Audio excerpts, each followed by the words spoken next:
Hola! So today I wanted to talk about Lisbon, Portugal.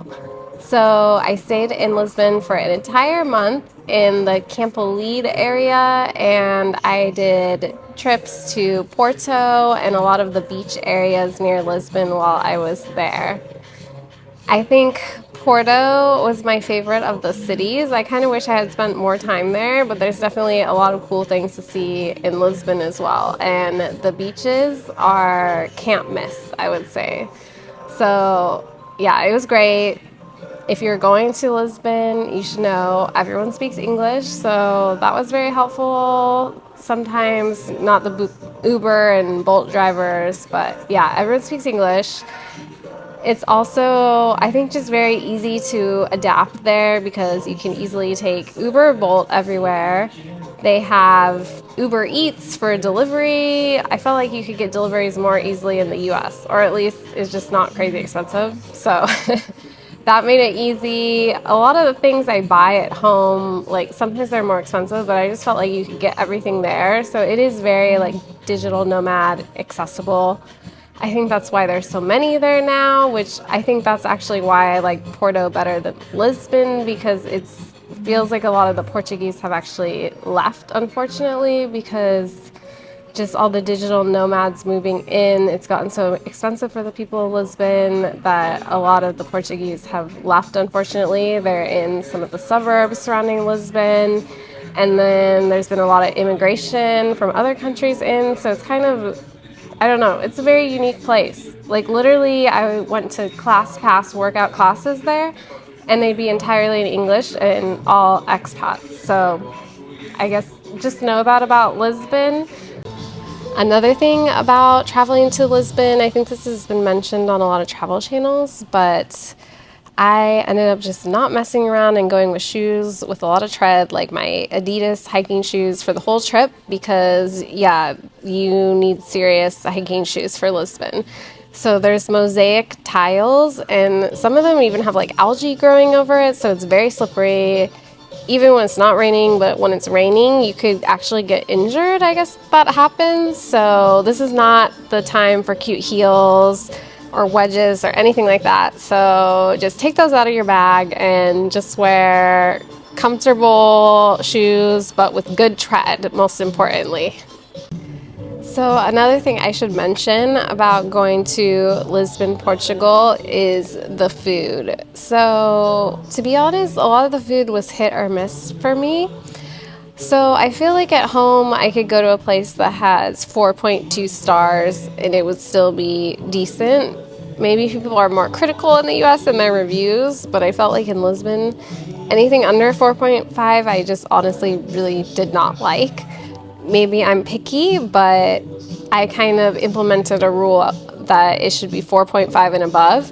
And when I did that with reviews, the restaurants were all fantastic and I had a lot of great meals. But before that, it wasn't so great. Or I'd like go somewhere a friend had heard of, and yeah, I just didn't like it. I think it's also part of the problem is a lot of the Portuguese people have left, and then a lot of the food was Portuguese, so it's made by people that it's not their culture even. So I think when it's less authentic, the food is not as good. So just something to watch out for. I did actually enjoy Time Out Market. I posted a video about this on Instagram. I think that's like a hot topic, but I thought it was good. It may not be the most authentic in the world, but for the ambiance alone, I would definitely say check it out. And then just aside from that, I think you can kind of just go to any restaurant, just make sure it's 4.5 and above. I will say the most dog-friendly restaurants I went to, I have a whole list on my Instagram, but Duque was one that was really great and let me bring my dog inside the restaurant. So Remy enjoyed it as well. So areas to stay in Lisbon. So I ended up staying in the Campolide area, which I don't know, it was more residential. I don't know if I got the Lisbon experience, so I would definitely recommend staying closer to the city center because it actually takes forever to walk anywhere in Lisbon. Like you'll end up having to take an Uber. It would take like a 30-minute Uber ride. The city streets are very weird and nothing connects. And Google Maps also has a lot of issues. So a lot of the time, things will take double the amount of time it says. So keep that in mind. So walking or driving, but especially walking, it takes forever. So like for me, it was probably like an hour walk to get into more of the city center. So I just had to take Bolt all the time. So luckily it was cheap. But that was kind of a shock. And then it's also pretty hilly.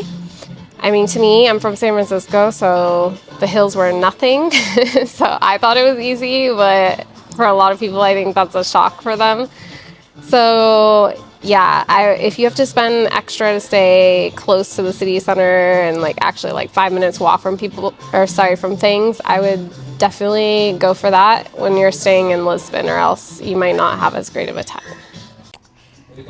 Also, Remy says hello. He really liked living in Portugal compared to Spain, which I actually preferred Spain, but he had a good time in Portugal. I will share with you some of my top spots in Lisbon. Some of this is footage taken while there. I'll share with you. Right now I'm back in the US, so I'll also be talking about it from here as well. But overall, if you want to go to Lisbon, I have all the recommendations for you since I was there for a month. So I hope this helps. Ciao, everyone. So my number one site I saw in Lisbon was the beautiful Jeronimos Monastery. This was commissioned in the 1500s to celebrate Vasco da Gama's voyage to India. So this is one of the oldest buildings in Lisbon, even though Lisbon is a very old city, because there's a major fire, tsunami, and earthquake in the mid-1700s, which you will hear about a lot when you are there because it leveled a lot of the city. However, this monastery survived, and it's absolutely beautiful, and I also felt like it had major Hogwarts vibes, so I absolutely loved it.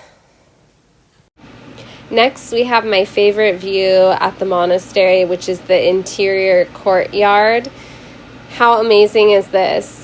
So it is no longer an official monastery, but now is a UNESCO heritage site with tours. And here is another view, just more of the interior. I think the courtyard is the most fabulous, but there are a lot of other cool sites as well. Next, we have the area of Belém and Belém Tower. So this is the tower. Unfortunately, there's some construction and scaffolding going on here, but it still is a top spot for me. While you are in Belém, don't forget to check out Pastel de Belém. So that's where the most famous pastel de nata are.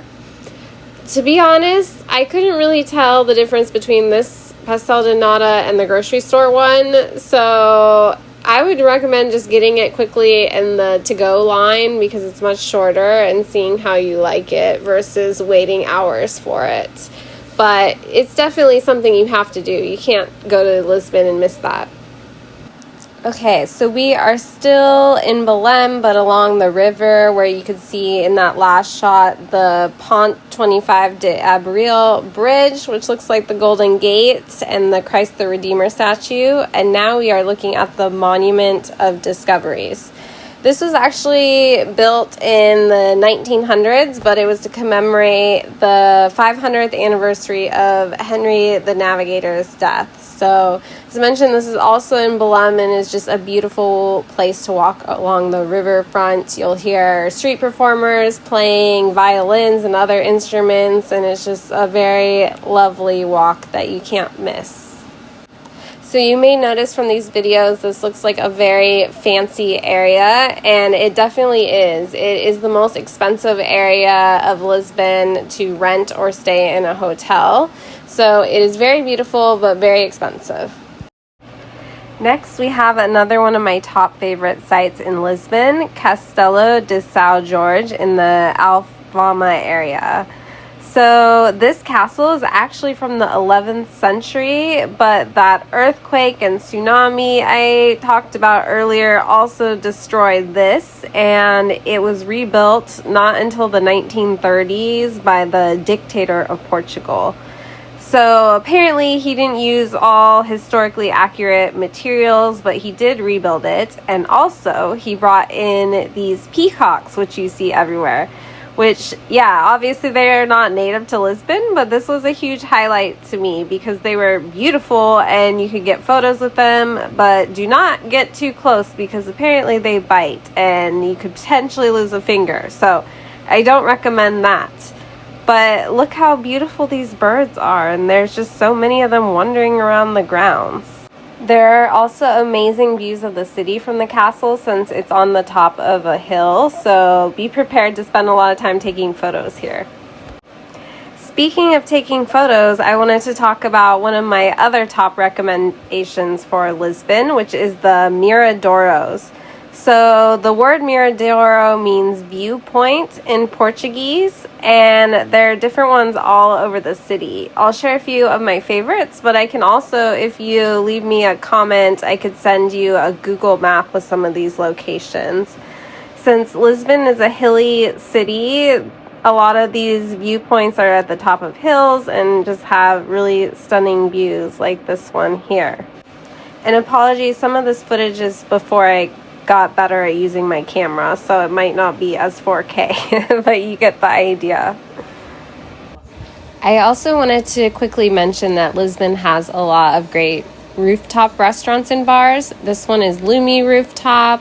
I also heard great things about Mama Shelter, but did not make it there. While in Portugal, you should definitely check out a fado show. It's a type of Portuguese singing dating back to the 1800s, and here are a few clips of the show I saw.